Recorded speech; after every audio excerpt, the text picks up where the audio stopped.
अर्थशास्त्र के उदाहरण। अर्थशास्त्र वह शास्त्र है जो सीमित संसाधनों का इस प्रकार से बंटवारा करता है जिससे उत्पादक को लाभ, उपभोक्ता को संतुष्टि, समाज का कल्याण हो। उपभोक्ता कौन? उपभोक्ता वह होता है जो वस्तुओं और सेवाओं का उपभोग करता है अपनी आवश्यकता की संतुष्टि के लिए।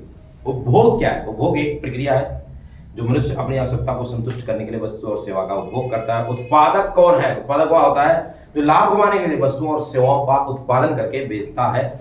उत्पादन क्या है? उत्पादन एक प्रक्रिया है जिसके द्वारा कच्चे माल को तैयार माल में बदला जाता है। बचत क्या है? आय का वह भाग जो हम खाते नहीं बल्कि बचा लेते हैं। निवेश क्या है?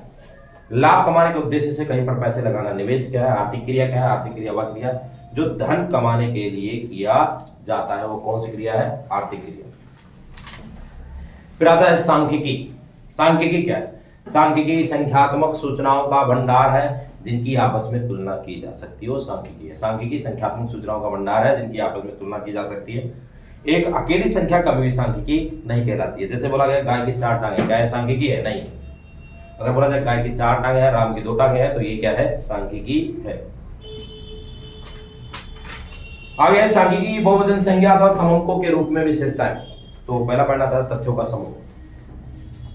एक अकेली संख्या कभी भी सांख्यिकी नहीं कहलाती बल्कि अनेक आंकड़ों का क्या होना चाहिए? समूह होना चाहिए। Aggregate of facts only. संख्याओं में व्यक्त होना। सांख्यिकी छोटा बड़ा, अमीर गरीब, ईमानदार बेईमान, इनके बारे में नहीं देती बल्कि आंकड़ों में व्यक्त होना चाहिए। नंबर्स होने चाहिए। अनेक कारणों से प्रभावित जो आंकड़े होते हैं वो किसी एक कारण से प्रभावित नहीं होते बल्कि अनेक कारणों से क्या होते हैं? प्रभावित। मांग, पूर्ति, कीमत, गरीबी, इन सबसे प्रभावित होते हैं। उचित मात्रा में शुद्धता। आंकड़ों को एकत्रित करते समय टाइम शुद्धता का ध्यान रखना चाहिए। क्या वो आंकड़े शुद्ध है अथवा नहीं। परस्पर संबंधित एवं तुलनात्मक करते हैं।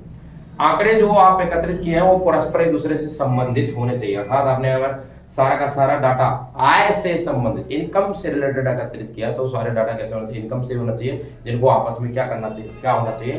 कंपेयर किया जा सके। पूर्व निश्चित उद्देश्य। आंकड़ों को एकत्रित करने से पहले एक निश्चित उद्देश्य होना चाहिए कि आप आंकड़े किस लिए एकत्रित कर रहे हो।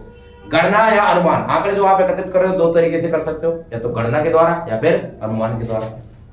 गणना का क्या मतलब है? आप घर घर जाकर के प्रत्येक व्यक्ति से क्या करोगे? मिलोगे और आंकड़े क्या करोगे? एकत्रित करोगे। अनुमान का क्या मतलब है? गांव में 4-5 घर गए, बाकी पूरे गांव भर का उसी 4-5 घरों के हिसाब से अनुमान लगा लिए। व्यवस्थित रूप से संकलित। आंकड़ों को एक सिस्टमैटिक ढंग से क्या करना चाहिए? एकत्रित करना चाहिए। फिर आता है आंकड़ों के अध्ययन करने की अवस्थाएं। 5 अवस्थाएं हैं। आंकड़ों का संकलन, आंकड़ों का व्यवस्थितीकरण, आंकड़ों का प्रस्तुतिकरण, आंकड़ों का विश्लेषण और आंकड़ों का निर्वचन। ये सांख्यिकी के अध्ययन की अवस्थाएं। इस पूरी की पूरी बुक में, स्टैटिक्स की सांख्यिकी की पूरी बुक में इन्हीं का क्या किया जाएगा? अध्ययन किया जाएगा। इन्हीं 5 अवस्थाओं का अध्ययन किया जाएगा। पढ़ेंगे हम सांख्यिकी की सीमाएं। Limitation of statics in economics. केवल संख्यात्मक तथ्यों का अध्ययन। सांख्यिकी केवल संख्या, जिसे हम नंबर में दर्शा सकते हैं, केवल उन्हीं का अध्ययन करता है। छोटा बड़ा अमीर गरीब इन सबके बारे में अध्ययन नहीं करता। केवल समूहों का अध्ययन। सांख्यिकी केवल समूहों का क्या करता है? अध्ययन करता है। एक अकेली संख्या का अध्ययन नहीं करता है। आंकड़ों में एक रूपता तथा सजातीयता होना आवश्यक शर्त है। आंकड़े कैसे होने चाहिए? एक जैसे होने चाहिए, समरूप होने चाहिए, तभी आपस में कंपेयर किया जा सकता है। परिणाम केवल औसतन सत्य निष्कर्ष। सांख्यिकी के द्वारा कंक्लूजन निकाला जाता है, परिणाम निकाला जाता है, कभी कभार ही सत्य होते हैं, अदरवाइज क्या होते हैं? असत्य होते हैं। बिना संदर्भ के निष्कर्ष गलत हो सकते हैं। यानी आपने आंकड़े एकत्रित किया, आंकड़े एकत्रित करने के बाद अगर आप कोई कंक्लूजन, कोई निष्कर्ष दे रहे हो तो वो निष्कर्ष क्या हो सकता है? गलत हो सकता है। पहले आप उस पर अध्ययन करिए, अध्ययन करने के बाद निष्कर्ष दीजिए। केवल विशेषज्ञों द्वारा प्रयोग। सांख्यिकी केवल एक्सपर्ट ही क्या कर सकता है? सांख्यिकी केवल एक्सपर्ट ही क्या कर सकता है? प्रयोग कर सकता है। हर कोई प्रयोग नहीं कर सकता। दुरुपयोग संभव। सांख्यिकी गीली मिट्टी के समान। गीली मिट्टी के समान, जिस प्रकार के व्यक्ति के हाथ में लगेगा वो उसी प्रकार का आकार उसे क्या कर देगा? निर्धारित कर देगा। सांख्यिकी क्या कार्य करती है? सांख्यिकी का महत्व क्या है? सांख्यिकी का कार्य क्या है? तो पहला, आर्थिक समस्याओं की परिमाणात्मक अभिव्यक्ति। देश के अंदर आर्थिक समस्याएं क्या होती हैं? जैसे गरीबी की समस्या, बेरोजगारी की समस्या, तो ये इनकी परिमाणात्मक अभिव्यक्ति देता है कि जैसे बोला गया भाई अर्थव्यवस्था के अंदर 25% लोग क्या हैं? गरीब हैं। तो ये 25% डाटा पता कहां से लगा? सांख्यिकी के द्वारा। अंतर क्षेत्रीय तथा अंतर समय तुलनाएं। अगर हमने एक राज्य को दूसरे राज्य से, एक देश को दूसरे देश से तुलना करना है तो कैसे तुलना करेंगे? उसी में क्या चाहिए? सांख्यिकी चाहिए, आंकड़े चाहिए। परिणाम के कारण परिणाम संबंध ज्ञात करना। सांख्यिकी जो अर्थशास्त्री होते हैं विभिन्न वर्षों के डाटा कलेक्ट करके पता लगाते हैं कि भाई क्या रीजन है। जैसे मान लो कल्पना करो भाई गरीबी बढ़ रही है, तो कल अर्थशास्त्री विभिन्न वर्षों के डाटा क्या करेंगे, कलेक्ट करेंगे और पता लगाएंगे भाई गरीबी क्यों बढ़ रही है, क्या रीजन है जिसकी वजह से गरीबी बढ़ रही है और क्या किया जाए जो गरीबी क्या हो जाए, कम हो जाए। आर्थिक सिद्धांत, इकोनॉमिक थ्योरी, आर्थिक सिद्धांत। जैसे तुमने मांग का नियम पढ़ा, मांग का नियम क्या पढ़ा भाई, जब कीमत बढ़ेगी तो मांग क्या होगी, घटेगी, जब कीमत घटेगी तो मांग क्या होगी, बढ़ेगी। ये कैसा पता लगा, ये भी किसके द्वारा पता लगा, आंकड़ों के द्वारा ही पता लगा। आर्थिक भविष्यवाणी, यहाँ भविष्यवाणी का करने का मतलब किसी ज्योतिषी के द्वारा भविष्यवाणी करने से बिल्कुल भी नहीं है। यहाँ पर भविष्यवाणी अर्थशास्त्री करते हैं, विभिन्न वर्षों के आंकड़ों को क्या करते हैं, अध्ययन करते हैं, अध्ययन करने के बाद बताते हैं हाँ निकट भविष्य में ऐसा कुछ होने की संभावना है, कीमत के बढ़ने या घटने की या आर्थिक समृद्धि होने की संभावना। नीतियों का निर्माण करना, जो वित्त मंत्री होता है विभिन्न वर्षों के आंकड़े क्या करता है, एकत्रित करता है, एकत्रित करके क्या करता है, पॉलिसी क्या करता है, बनाता है। आर्थिक संतुलन बनता है, आर्थिक संतुलन क्या, आर्थिक संतुलन से क्या अभिप्राय है, इससे पता लगता है भैया आर्थिक संतुलन आंकड़ों के द्वारा ही पता लगता है कि क्या अर्थव्यवस्था में संतुलन है या नहीं है, यानी एक उत्पादक को लाभ प्राप्त हो रहा है नहीं हो रहा, उपभोक्ता संतुष्ट है या नहीं है, समाज का कल्याण हो रहा है नहीं हो रहा, ये भी सांख्यिकी के द्वारा ही पता लगता है। अगला अध्याय हम पढ़ेंगे आंकड़ों का संकलन, आंकड़ों का संकलन। आंकड़ों को संकलन करने के दो स्रोत हैं, प्राथमिक स्रोत और द्वितीयक स्रोत। प्राथमिक स्रोत वह स्रोत होते हैं जिसमें अनुसंधान करता है, अनुसंधान के क्षेत्र में खुद जाकर के स्वयं क्या करता है, आंकड़े एकत्रित करता है, वो प्राथमिक स्रोत है। द्वितीय स्रोत वो स्रोत होते हैं जिसमें अनुसंधान करता स्वयं ना जाकर के किसी दूसरे के द्वारा एकत्रित करवाता है, वो कौन सा स्रोत है, द्वितीय स्रोत है। प्राथमिक आंकड़े क्या है, द्वितीयक आंकड़े क्या है, यानी प्राइमरी डाटा जो होता है, जो डाटा हमने प्राइमरी सोर्स से कलेक्ट किया है वो प्राइमरी डाटा है, और जो डाटा हमने सेकेंडरी सोर्स से कलेक्ट किया है वो कौन सा डाटा है, सेकेंडरी डाटा है। जो आंकड़े हमने प्राथमिक स्रोत से एकत्रित किए प्राथमिक आंकड़े कहलाते हैं, और जो आंकड़े हमने द्वितीयक स्रोत से एकत्रित किए हैं वो द्वितीयक आंकड़े कहलाते हैं। प्राथमिक और द्वितीयक आंकड़ों में अंतर क्या है, प्राथमिक और द्वितीयक आंकड़ों में अंतर क्या है, प्राथमिक आंकड़े मौलिक ओरिजिनल होते हैं, द्वितीयक आंकड़े मौलिक यानी ओरिजिनल नहीं होते। प्राथमिक आंकड़ों का एक निश्चित उद्देश्य होता है, द्वितीयक आंकड़ों का एक निश्चित उद्देश्य नहीं होता। प्राथमिक आंकड़ों को एकत्रित करने में लागत क्या है, ज्यादा आती है, और द्वितीयक आंकड़ों को एकत्रित करने में लागत क्या आती है, कम आती है। अब इन आधारभूत आंकड़ों को एकत्रित करने की कुछ विधियां हैं। पहली विधि का नाम है प्रत्यक्ष व्यक्तिगत अनुसंधान विधि। इसमें प्रत्येक व्यक्तिगत अनुसंधान विधि में क्या क्या होता है, मान लो आपने आंकड़े एकत्रित करना है, मान लो एक स्कूल के बच्चों के बारे में आंकड़े एकत्रित करना है, तो अगर आप प्रत्यक्ष व्यक्तिगत अनुसंधान विधि के द्वारा आंकड़े एकत्रित करोगे तो आपको क्या करना होगा कि भाई स्कूल के अंदर जाओगे और प्रत्येक बच्चे से मिलोगे और डाटा क्या करोगे, कलेक्ट करोगे, हर बच्चे से मिलकर के क्या करोगे, आंकड़े एकत्रित करोगे। अब इस विधि के द्वारा आंकड़े एकत्रित करने के लिए आपको विशेष ज्ञान होना चाहिए, भाषा का ज्ञान होना चाहिए, रीति रिवाज का ज्ञान होना चाहिए, आपको सहनशील यानी जो गणनाकार होगा वो सहनशील होना चाहिए। इस विधि का प्रयोग कहां पर किया जाता है, जिसका क्षेत्र छोटा हो, जिसका क्षेत्र क्या हो, छोटा हो, जहां पर जरूरी हो कि आंकड़े शुद्ध ही होने चाहिए, जहां पर जरूरी हो कि आंकड़े कैसे रखे जाएंगे भाई, गुप्त रखे जाएंगे, सेक्रेट रखे जाएंगे। इसके गुण यही है कि ये आंकड़े क्या होते हैं, मौलिक होते हैं, शुद्ध होते हैं, विश्वसनीय होते हैं, एकरूपता होती है, लोकशीलता पाई जाती है। अवगुण ये है कि इसका क्षेत्र क्या होता है, छोटा होता है, भेदभाव किया जा सकता है, ज्यादा टाइम लगेगा, ज्यादा क्या होगा, खर्चा होगा। दूसरा था अप्रत्यक्ष मौखिक अनुसंधान विधि। इसके अंदर क्या होता है, आप जो डाटा कलेक्ट करने के लिए गए, आप स्कूल के अंदर गए, स्कूल में प्रिंसिपल से मिले और प्रिंसिपल से पूछ करके सारा का सारा डाटा क्या कर लाए, कलेक्ट कर लाए। अब ये विधि कैसी होगी, ये विधि कैसी, इस पर विश्वास, ये इस विधि के द्वारा आंकड़ों पर विश्वास नहीं किया जा सकता है। बचत समय क्या लगेगा, कम से कम लगेगा, लागत क्या आएगी, कम से कम आएगी, ठीक है।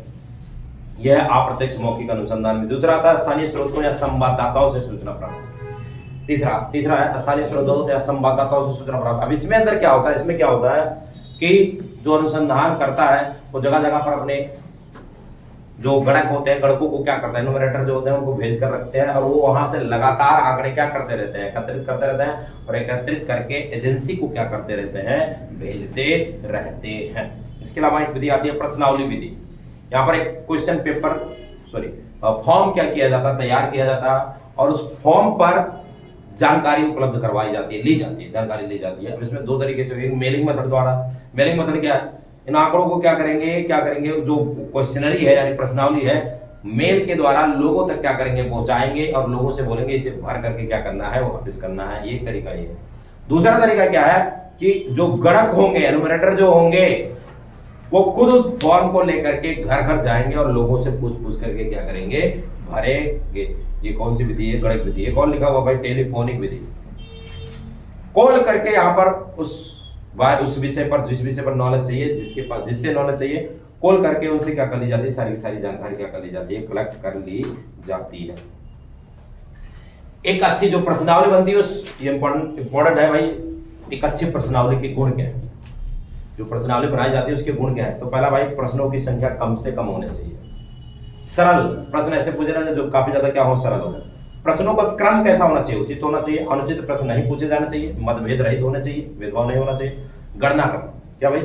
गणना, ऐसा भी क्वेश्चन ना हो कि भाई बैठो भाई 4 घंटा तो मैं गिन करके आता हूं। पूर्व परीक्षण, मार्गदर्शी सर्वेक्षण, प्रश्नावली को अंतिम रूप देने से पूर्व उसको पहले से ही परीक्षण कर लेना चाहिए। निर्देश, ये भी निर्देश दिया जाना चाहिए कि भैया कि कैसे फॉर्म को क्या करना है, भरना है। सत्यता की जांच, प्रश्नावली में ऐसे भी प्रश्न पूछे जाने चाहिए जिससे पता लग जाए कि हाँ, ऊपर पूछे गए प्रश्नों के उत्तर उसने, सामने वाले ने सही दिए हैं। प्रश्नावली लौटाने की प्रार्थना, लास्ट में लिखना चाहिए भाई इसे भरने के बाद क्या करना है? वापस करना है। अगले अध्याय पर चलेंगे भाई।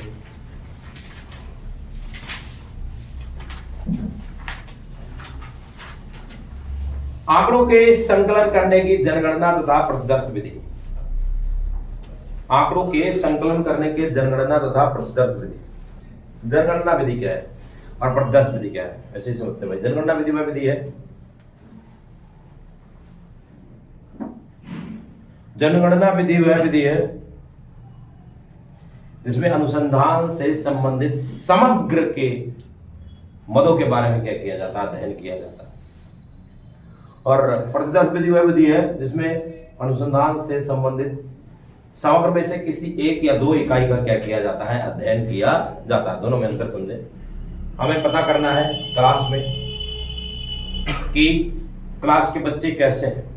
तो पहला तरीका जो जनगणना विधि कहता है, जनगणना विधि कहता है कि हम क्लास के प्रत्येक बच्चे को खड़ा करके उनसे प्रश्न करेंगे, उसके बाद हम कंक्लूजन यानी निष्कर्ष देंगे कि हाँ भाई क्लास के बच्चे कैसे हैं। ये जनगणना विधि कहता है। प्रतिदर्श विधि क्या कहता है कि क्लास के एक या दो बच्चे को खड़ा करेंगे और उनसे पूछेंगे, बाकी पूरी क्लास को उन्हीं के हिसाब से क्या लगा लेंगे? अनुमान लगा लेंगे। ये प्रतिदर्श विधि कहता है। किताब में एग्जाम्पल दिया हुआ चावल वाला, देखना है भैया चावल हुआ है या नहीं हुआ। चावल का नॉर्मली सामान्यता लोग, ज्यादातर लोग यही करते हैं भाई, ज्यादातर क्या सभी लोग यही करते हैं कि चावल हुआ है नहीं हुआ। एक दो दाना क्या किया, उठाया, चेक किया, अगर वो कच्चा लगा तो नहीं हुआ है, अगर वो पक गया तो हाँ भाई चावल क्या हो गया, हो गया। सब लोग यही करते हैं। तो जनगणना विधि के हिसाब से अगर हमने चेक करना है कि चावल हुआ है या नहीं हुआ है तो हम प्रत्येक चावल के दाने को क्या करेंगे? चेक करेंगे। कौन सी विधि से? जनगणना। लेकिन प्रतिदर्श विधि क्या कहता है? एक दो चावल क्या करेंगे? उठाएंगे, बाकी सभी का उन्हीं के हिसाब से क्या लगा देंगे? अनुमान लगा देंगे। तो ये कौन सी विधि है? प्रतिदर्श विधि। अब बात करते हैं जनगणना विधि। जनगणना विधि, इसका क्षेत्र क्या रहेगा? छोटा रहेगा। इसमें क्या होगा? विश्वसनीयता होगी। क्या होगा? विश्वसनीयता। भेदभाव नहीं होगा। हमें और भी सूचनाएं क्या हो सकती हैं? प्राप्त हो सकती हैं। विभिन्न विशेषताओं का अध्ययन होगा, अप्रत्यक्ष जांच होगा, मिश्रित अनुसंधान का अध्ययन होगा। इसकी हानि क्या है? इसके नुकसान क्या है? खर्चीली विधि। यह विधि बहुत ही ज्यादा क्या है? खर्चीली। इसमें बहुत ही ज्यादा खर्चा लगेगा, समय भी क्या लगेगा? ज्यादा लगेगा, मेहनत भी क्या लगेगी? ज्यादा लगेगी। और अगर अब आपके अनुसंधान का क्षेत्र बहुत ज्यादा क्या है? बड़ा है, तो वहां पर इस विधि का प्रयोग किया जा सकता है क्या? नहीं किया। वहां पर इस विधि का प्रयोग नहीं किया जा सकता।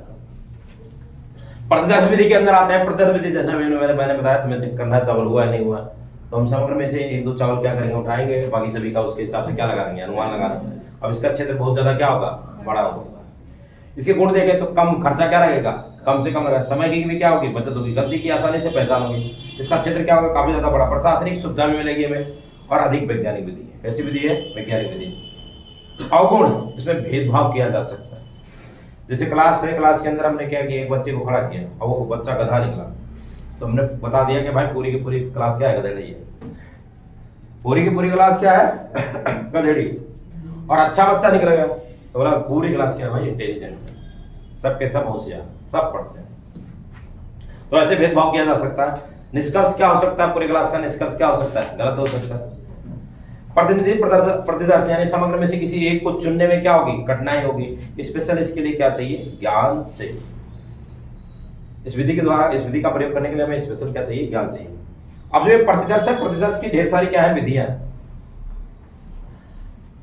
प्रतिदर्श की क्या है ढेर सारी क्या है विधियां। पहला है यादृच्छिक रैंडम सैंपलिंग मेथड। हमने क्या करना, मतलब कोई ये कह रहा है कि हमें क्या चुनना है भाई, क्लास का मॉनिटर क्या करना है, चुनना है।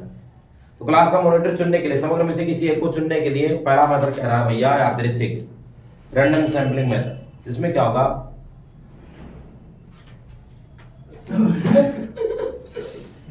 जिसमें क्या होगा, हम समग्र में से जो रैंडम सैंपलिंग मेथड है, हम सभी के नाम की क्या कर डालेंगे, पर्ची डाल करके मटके में डालेंगे और उसमें से किसी एक पर्ची को क्या करके निकाल लेंगे और जो जिसका नाम आया वो क्लास का क्या होगा, मॉनिटर। ऐसे किया जाएगा। तो यहाँ पर सभी को चुनने का समान अवसर है या नहीं है, क्या किसी के साथ भेदभाव हुआ, नहीं।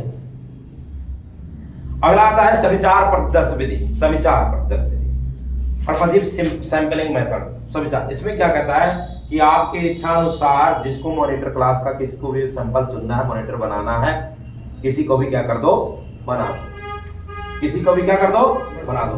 तो ये कौन सा मेथड है भाई, सविचार प्रतिदर्श विधि। अगला पढ़ना था स्थिरित प्रतिदर्श विधि। यहाँ पर आंकड़ों, स्थिरित प्रतिदर्श विधि के अंदर क्या किया जाता है, आंकड़ों को उनकी विशेषताओं के आधार पर अलग अलग भाग में क्या किया जाता है, बांट दिया जाता है। उनकी विशेषताओं के फीचर के हिसाब से अलग अलग पार्ट में क्या कर दिए जाएंगे, बांट दिए जाएंगे और हर एक पार्ट से एक एक सैंपल कैसे, यादृच्छिक यानी रैंडम सैंपलिंग मेथड से क्या कर लिया जाएगा, यादृच्छिक प्रतिदर्श से हर एक सैंपल क्या कर लिया जाएगा, चुने। जैसे तुम्हारी क्लास है, क्लास 11th क्लास है, 11th क्लास को बांटा जाएगा, कैसे बांटा जाएगा भाई, 11th कॉमर्स साइंस आर्ट। अब कॉमर्स वाले with math without math, art वाले with eco without eco, math वाले सॉरी साइंस वाले, साइंस वाले क्या हुए, हाँ बायो वाले और मैथ वाले, अलग अलग पार्ट में डिवाइड हुए, इनके फीचर के साथ जोड़ दिया। अब हर एक क्लास से अपने एक एक मॉनिटर क्या कर लेना, चुन लेना। कैसे चुना जाएगा भाई, रैंडम सैंपलिंग मेथड का, यानी हर क्लास में पर्ची, सबके नाम की पर्ची डाली जाएगी और वहां से एक एक सैंपल क्या कर लिया जाएगा, चुन लिया जाएगा।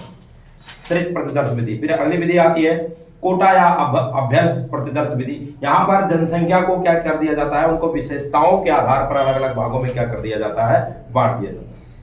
उनकी विशेषताओं में क्या कर दिया जाता है, बांट दिया जाता है। विशेषता कैसे, क्वालिटी के हिसाब से क्या कर दिया जाएगा, बांट दिया जाएगा उनकी विशेषताओं के साथ। और जब बांट दिया जाएगा और बांटने के बाद अपनी इच्छा अनुसार एक एक बंदे को क्या कर लिया जाएगा, चुन लिया जाएगा। मतलब हर एक क्लास से, हर एक पार्ट से एक एक सैंपल क्या कर लिया जाएगा, चुन लिया जाएगा। एक आता व्यवस्थित प्रतिदर्श विधि। व्यवस्थित प्रतिदर्श विधि के अंदर क्या होगा, आंकड़ों को जगह के हिसाब से बांटा जाएगा, भौगोलिक स्थान के आधार पर बांट दिया जाएगा या अल्फाबेटिकल क्या कर दिया जाएगा, बांट दिया जाएगा और हर एक पार्ट से एक एक सैंपल क्या कर लिया जाएगा, चुन लिया जाएगा, रैंडम सैंपलिंग मेथड का क्या करके, प्रयोग करके। अब आगे देखते हैं जनगणना और प्रतिदर्श विधि में अंतर क्या। जनगणना और प्रतिदर्श विधि में अंतर क्या है। क्षेत्र, जनगणना विधि का क्षेत्र क्या होगा, छोटा, प्रतिदर्श विधि का क्षेत्र क्या होगा, बड़ा। उपयुक्तता, जनगणना विधि अधिक ज्यादा उपयोगी होगी, प्रतिदर्श विधि कम उपयोगी होगी। शुद्धता, जनगणना विधि ज्यादा शुद्ध रहेगी और प्रतिदर्श विधि कम शुद्ध। लागत, जनगणना विधि में लागत क्या आएगी, ज्यादा, प्रतिदर्श विधि में लागत क्या आएगी, समय, जनगणना विधि में समय क्या लगेगा और प्रतिदर्श विधि में समय कम। मदों का स्वरूप, जनगणना विधि के मदों का स्वरूप क्या होगा, अलग अलग होगा और प्रतिदर्श विधि के मदों का स्वरूप कैसा होगा, एक जैसा होगा। सत्यता के साथ जनगणना विधि को का क्रॉस वेरीफाई करना बहुत ज्यादा कठिन होगा, लेकिन प्रतिदर्श विधि का क्रॉस वेरीफाई करना क्या होगा, आसान।